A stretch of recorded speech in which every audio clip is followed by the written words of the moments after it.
আসসালামু আলাইকুম রাহমাতুল্লাহি ওয়া বারাকাতুহু। সম্মানিত দর্শক, ধরুন আপনি মনে মনে ভাবুন যে আপনার একটা বাড়ি আছে, সেই বাড়িতে আপনার একটা কেয়ারটেকার দরকার, দেখাশোনার জন্য একটা লোক দরকার। আপনি একজন লোক ধরে নিয়ে আসলেন, এসে বললেন যে তুমি আজকে থেকে আমার এই বাড়ির কেয়ারটেকার, বিনিময়ে তুমি এই সুবিধা এই সুবিধা এই সুবিধা পাবে, এই সম্মান এই সম্মান এই সম্মান পাইবা। এখন তিনি কেয়ারটেকারের চাকরি নিলেন। চাকরি নেওয়ার পরে ৮-১০ মাস পরে হঠাৎ করে তিনি ম্যাটিকুলাসলি ধীরে ধীরে চিন্তা করতেছেন যে এই বাড়ির মালিক হওয়া যায় কীভাবে। দেখা যাইতেছে বাড়ির মধ্যে একটা বাল্ব, হ্যাঁ বাল্বটা পরিবর্তন না করলেও হয়তো সুন্দরী আছে, আপনি বাড়ির মালিক, আপনি একে না জিগায় তিনি বাল্বটা পরিবর্তন করে ফেলালেন। অথবা ধরেন বাড়ির মধ্যে একটা মোটর আছে, যে মোটর দিয়ে আপনি ট্যাঙ্কে পানি উঠান, বাড়ির মালিক আপনি, আপনাকে না জানে মোটরটা বিক্রি করে দেওয়া হলো। অথবা মোটরটা সেখান থেকে সরাই অন্য জায়গায় স্থানান্তর করা হলো। আবার ধরেন আপনি বাড়ির মালিক, এখন আপনার বাড়ির তো ৩ তলা বিল্ডিং, আপনার বিল্ডিংয়ের ছাদের উপর একটা কি বলে কোম্পানির, আপনার টেলিকম কোম্পানির একটা টাওয়ার বসানো হবে। অবশ্যই আপনার থেকে অনুমতি নিয়ে বসানো হবে, কিন্তু সেই কেয়ারটেকার আপনার থেকে অনুমতি তো দূরের কথা, আপনার সাথে কোনো কথাই না বলে সেই টেলিকম কোম্পানির সাথে যোগাযোগ করে আপনার বাড়ির ছাদের উপরে একটা টাওয়ার যেন বসাইতে পারে সেরকম অনুমোদন কেয়ারটেকারই দিয়ে দিলেন। তাহলে এটা দ্বারা কী বোঝা যায়? এটা দ্বারা কিন্তু স্পষ্টত বোঝা যায় যে কেয়ারটেকার বাড়ির কেয়ারটেকার হিসাবে চাকরি নিয়ে বাড়ির কেয়ারটেকার হিসাবে আইসা এখন ধীরে ধীরে বাড়ির মালিক সাজার চেষ্টা করতেছেন। ঠিক এরকম ঘটনাই ঘটছে, এরকম ঘটনায় ঘটানোর চেষ্টা করতেছেন জনাব ইউনূস সাহেব। আর এখন যারা সুশীল এবং যারা বোঝেন আর কি, যে দুদিন পরে কি হতে যাচ্ছে যদি এইভাবে তিনি চলতে থাকেন, তারা বলতেছেন যে আমাদের ক্ষমা করে দেন। তারা বলতেছেন ডক্টর ইউনূসের কাছে যে এখন আমাদের ক্ষমা করে দেন, অর্থাৎ জাতিকে আপনি ক্ষমা করে দেন। আপনি কেয়ারটেকার হিসেবে আসছেন। দেখেন বাংলাদেশে যখন ৫ই আগস্ট আওয়ামী লীগ সরকার ক্ষমতাচ্যুত হলো, বাংলাদেশ কি বলে নেতৃত্ববিহীন হয়ে পড়ল, সরকারবিহীন একটা রাষ্ট্র হয়ে পড়ল। তার যে ভাষ্য, জনাব ইউনূস সাহেবের যে ভাষ্য, যে ছাত্ররা আমাকে টেলিফোন করলেন যে আপনাকে দায়িত্ব নিতে হবে, তাছাড়া আর কে দায়িত্ব নেবে। তিনি প্রথমে না করলেন যে না আমি পারবো না, আমি ওই বিষয়ে অপারগতা, আমি অপারগ, আমি যেখানে আছি সেখানেই ভালো আছে, আমি ওই রাজনীতির মধ্যে যাব না। বললেন আপনার রাজনীতি করতে হবে না, আপনি আসেন, এসে শুধু দেশে একটা স্ট্যাবিলিটি তৈরি করেন, করে আপনি দেশটাকে একটা সুন্দর গন্তব্যের দিকে রওনা করেন।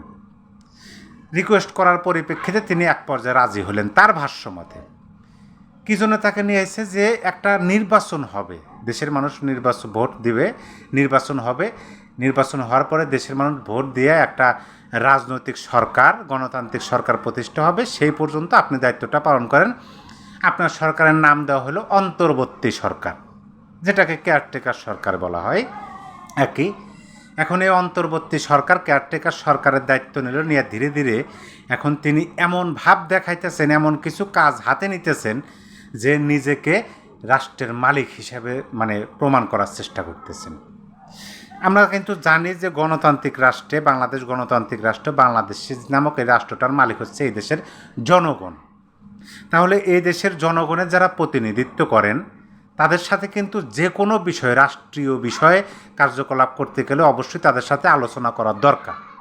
আমরা কি দেখলাম গত 10 মাসে 11 মাসে, যে এই অন্তর্বর্তী সরকার প্রত্যেকটা আওয়ামী লীগ এবং আওয়ামী লীগের সহযোগী সংগঠন বাদ দিয়ে যারা আছেন, প্রত্যেকটা রাজনৈতিক দলের নেতাকর্মীদের নেতাদেরকে তারা আমন্ত্রণ করেন, ছোট ছোট বিষয় হলেও আমন্ত্রণ কইরা তাদের সাথে আলোচনা করেন, ঐক্যমত কমিশন করেন, তাদের সাথে মিটিং করেন, কথা বলেন এবং বলেন যে আপনাদের যখন দেখি তখন আমার খুব ভালো লাগে, আমার মনে আনন্দ আসে, আর আপনারা যখন দূরে যান, বিভিন্ন কথা যখন চারিদিক দিয়ে আসে, আমার ভালো লাগে না, এই বলে তাদের মন জয় করেন। কিন্তু যখনই বড় কোনো ঘটনা, বড় কোনো কাজ বাংলাদেশের রাষ্ট্রীয়ভাবে হবে, তখন আর রাষ্ট্রের মালিকদের ডাকার দরকার নাই, রাষ্ট্রের মালিকদের প্রতিনিধিত্ব যারা করেন তাদের ডাকার দরকার নাই। সে কী করলেন? জাতিসংঘের মানবাধিকার কমিশনের মিশন, 3 বছরের মিশন, এই যে ঢাকায় জাতিসংঘের মানবাধিকার হাই কমিশন, প্রভাব পড়বে বিদেশি বিনিয়োগে, এইটা জাগো নিউজ 24। আর বিবিসি কি বলছে, ঢাকা জাতিসংঘের মানবাধিকার হাই কমিশন কী কাজ করবে এই বিষয়ে তারা নিউজ করছে। তার মানে এইটা 3 বছরের মধ্যে অনুমোদন দিয়ে দিচ্ছে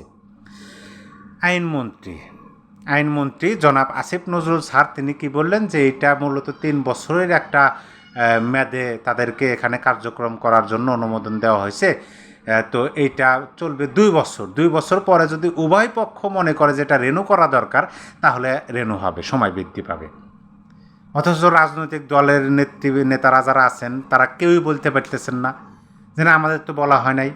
আমি মান্না সাহেবের কথা শুনলাম, তিনি বললেন যে ছোট ছোট ক্ষুদ্র ক্ষুদ্র বিষয় নিয়ে আমাদেরকে ডেকে নিয়ে যায়, আর এত বড় রাষ্ট্রীয় পর্যায়ের একটা ঘটনা, আর এই ঘটনায় আমাদেরকে ডাকা হলো না। এই ঘটনায় এখন তিনি একাই সব অনুমোদন দিয়ে দিলেন। হেফাজত ইসলামের এক নেতা, বয়স্ক মানুষ, তিনি বলতেছেন যে তিনি হলেন কেয়ারটেকার।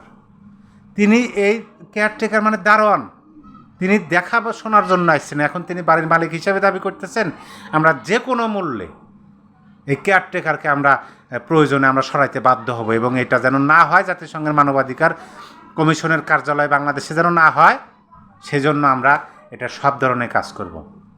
তারেক, আমজনতা পার্টির যে নেতা তারেক, তিনি বললেন যে তিনি এই কথাই বললেন যে ছোট ছোট বিষয় আমাদেরকে ডাকা হয়, আর এখন এই বড় বিষয় আমাদের ডাকা হয়। আমি কিন্তু জানি না যে যদি মানবাধিকার বিষয়ক যে কমিশন আছেন, মানে জাতিসংঘের মানবাধিকার বিষয়ক কমিশনের মানে লোকাল কার্যালয় যে বাংলাদেশে হবে, সেটা হলে কি হবে না হবে সেটা নিয়ে অনেক তর্ক আছে, বিতর্ক আছে, কিন্তু আমার ওই বিষয়ে আমি আজকে আলোচনা করব না। আমি কথা বলতে আসছি যে কেয়ারটেকার বাড়ির মালিক হওয়ার চেষ্টা করতেছে এবং অলরেডি মানে তারা পদক্ষেপও নিতেছে।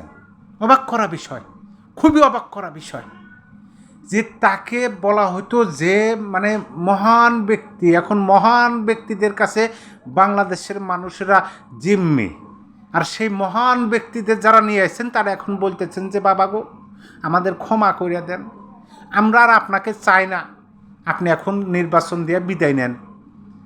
প্রধান উপদেষ্টা কিন্তু নিজেই বলছেন যে এই বিষয়ে আমি অপারক, এই বিষয়ে আমি পারি না, আমি বুঝি না, আমার জায়গায় আমি পারফেক্ট ছিলাম। তিনি এনজিও চালাইতে পারফেক্ট, কিন্তু দেশ চালাইতে তিনি পারফেক্ট না, নিজের মুখেই বলেন।